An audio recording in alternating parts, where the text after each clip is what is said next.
हमारे अत्यंत प्रिय मित्र, हमारे 1 महीने बड़े हैं लेकिन फिर भी अग्रज भ्राता बागेश्वर धाम वाले महाराज जी, उनका साल भर का सबसे बड़ा उत्सव होता है।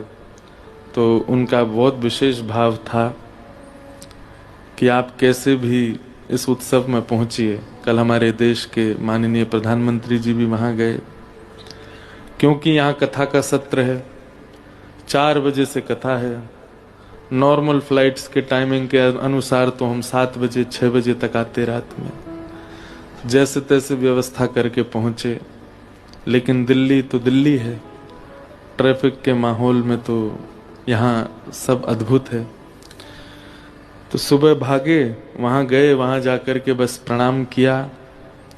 कुछ कन्याओं के विवाह की सामग्री गिरधर लाल जी की ओर से महाराज जी को प्रदान की। मंच पर भी नहीं गए, किसी से मिले भी नहीं, बस महाराज जी को प्रणाम किए। दोबारा मुंह दिखाई करने गए थे, कराने गए थे, तो बस करके लौटे हैं। और सोचे तो थे कि 2-2:30 बजे तक हवाई जहाज उतर जाएगा, पर वही उतरा 3 बजे।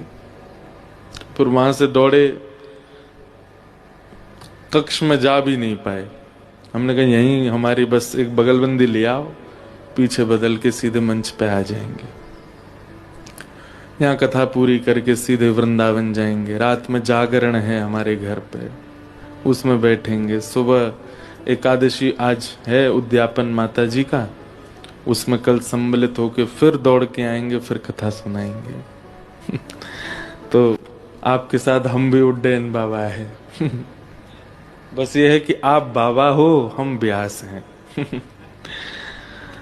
सब प्रेम से हमारे भारत के संत ऋषि जन महाराज जी को उड्डयन बाबा कहते हैं, क्योंकि आप एक ही रात रुकते हैं एक देश में, एक शहर में, एक देश में भी।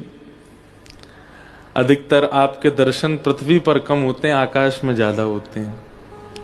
महाराज जी का एक साधना की कोई स्थिति होगी, कौन जाने। तो ऐसे सब भाव हैं। आज विलंब तो हो गया, पर अब जो भी है